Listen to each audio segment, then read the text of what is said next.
Hey guys, we finally found it. One-Eyed Willie's ship. Yeah. What's that sound? Well, it's not the Goonies soundtrack, so we can't really legally use that. Huh.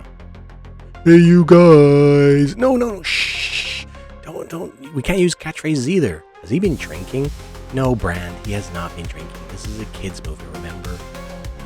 How about we set some booby traps? Booby traps? Yeah, I can't really say the other word, really. Bloop. Oh, that's kind of new. Well, sort of.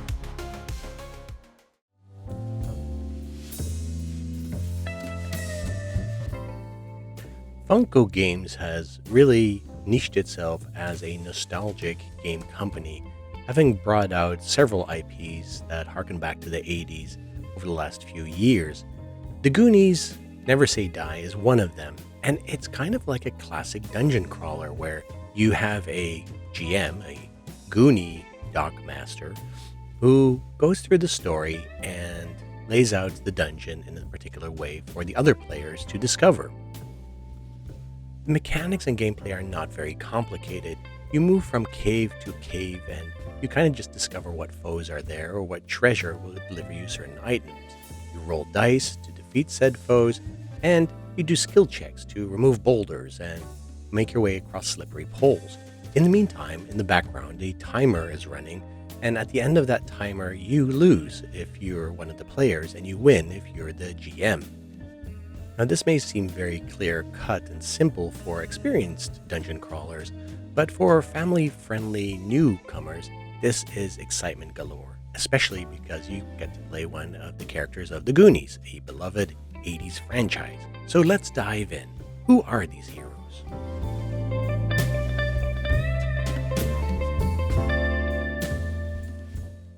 All the beloved characters of the movie are here, from Mikey and Data to Chunk and Mouth to Sloth and even the three teenagers who tag along.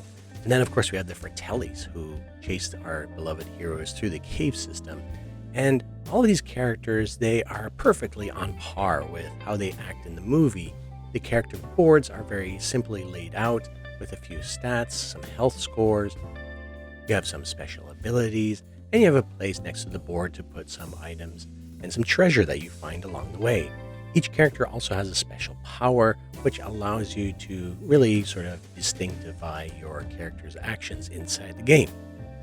The villains are made up of very familiar villains like the Fratellis, but also some new ones that never really got a place to shine in the movie. For instance, One-Eyed Willie, the octopus, which comes forth from a cut scene, rats, bats, and some added skeletons just to boot and give the game a little added flavor of a sequel. You even get to play the famous pirate, One-Eyed Willie, the octopus, and some more mysterious monsters that come along in the expansion set as well.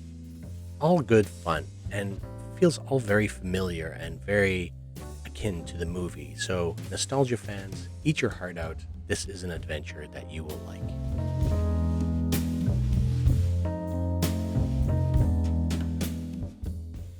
The events in the story is where the game shines the most.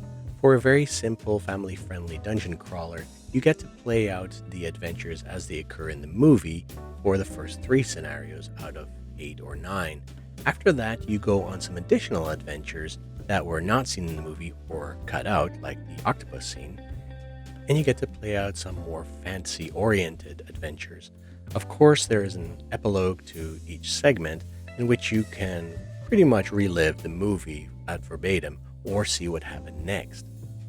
There are events that you uncovered while exploring the cave system, and those are laid out in the GM book as well, and it gives an extra flavor of discovery as you move from cave to cave, which may seem very similar at first, but they do a good job at distinctively giving you a very specific scenario. And of course, the item cards and treasure cards, they help with this. You add some cards, you remove some cards, and it all makes for a very bespoke adventure per scenario in a very short campaign.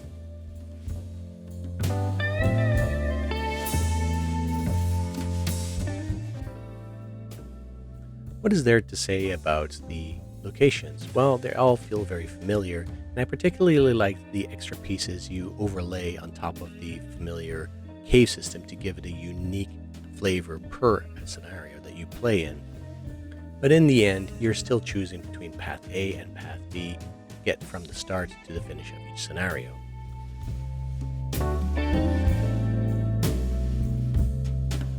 The Goonies Never Say Die is a lovingly produced little package with gorgeous little throwbacks to the movie, as well as some nice finishes on the components and on the box itself. It did leave me a little bit with a feeling of simplicity and old-fashioned feeling of a game that belongs in the 80s or 90s, but maybe that's also not a bad thing. There are some secrets, there are some spoilers in the game, and of course there is an expansion that you can add on a few extra adventures. All in all, a nice nostalgic package that never seems to die.